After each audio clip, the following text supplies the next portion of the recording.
What the hell happened today in the world of hockey?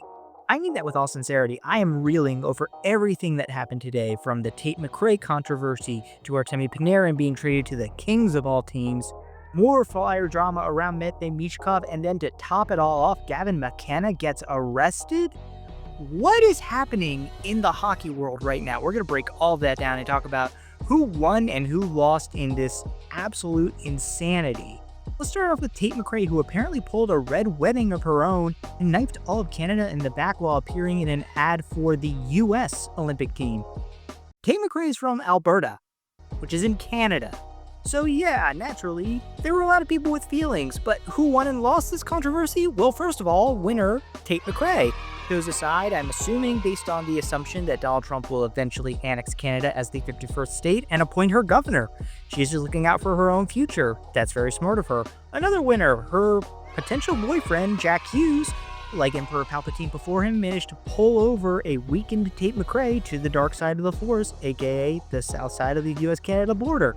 Loser, Paul Bissonnette, who dispatched Tate McRae on this undercover mission to infiltrate and disrupt Team USA, but like every protagonist in a cop movie who goes undercover in the mafia, she caught feelings for one of the natives, ends up betraying those that she held most dear. Another loser, obviously, Canada. Because what are you going to do now? Are you going to try and steal Taylor Swift from us? Billie Eilish? Beyonce? Who can you take from us? Young Canadian star is over there that can entice the American starlet over to supporting Canada. You already wasted Justin Bieber on Hailey Bieber. What are you gonna do? Pull Drake out of the studio and try and get him to woo Sabrina Carpenter? We have Kendrick Lamar to put him back in that box the second he steps out of line. But the craziness didn't end there today. Artemi Panarin was traded from the New York Rangers to the LA Kings in exchange for Liam Greentree and a couple of conditional picks, neither of which is a first rounder. Sir, will you please stop staring at me? Where's the rest of you? Oh my, who won and lost this trade? The Rangers and Chris Drury lost, of course, because they got absolutely nothing of value in return for Artemi Panarin. Drury can wax on and on about how Liam Greentree was a player he really coveted even more than a first-round pick. I remember doing all those mock drafts in the year that Greentree came out. He was a middle of the first-round prospect. You were not gonna sell Rangers fans on the fact that this is some coup getting him. Greentree plus a first? It's a good return for Panarin. Greentree and nothing else? Pretty bad. Winner in all of this is Ken Holland, because now everybody gets to point and laugh at some other GM and ignore the fact that he completely annihilated the LA Kings defense and they still have absolutely zero center depth. They're going to go into the playoffs and get boat raced by the Edmonton Oilers once again, and Artemi Panarin signed up for 2 more years of that. Enjoy that.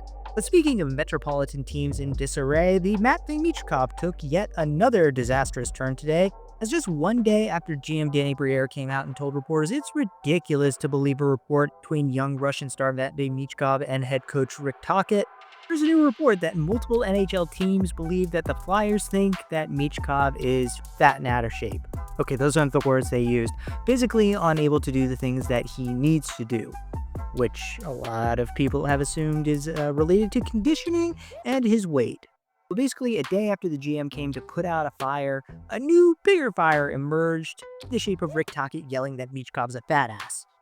Whoever could have guessed that the hard-nosed, stubborn head coach who didn't like to work with young, dynamic forwards would chafe with a young, dynamic forward in Matvei Michkov?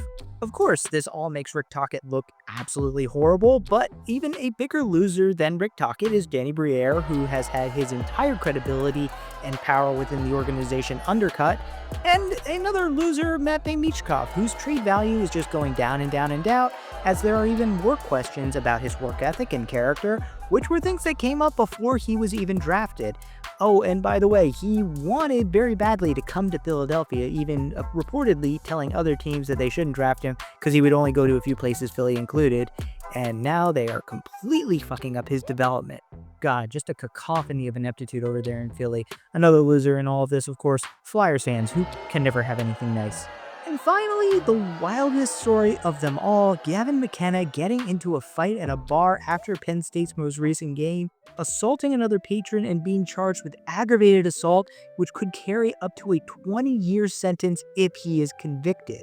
According to witnesses, during the alleged incident, McKenna the other patron's jaw, and according to other unconfirmed reporting, the other patron in question may have been harassing McKenna and his family, including making derogatory comments about his mother, which is why Gavin McKenna is technically a loser in this, but in actuality, he's a winner. Loser in that, of course, when you're a potential #1 pick, any sort of police activity or trouble with the law is gonna hurt your draft stock. It's gonna turn some people off. It's gonna raise questions that you don't want to have to answer.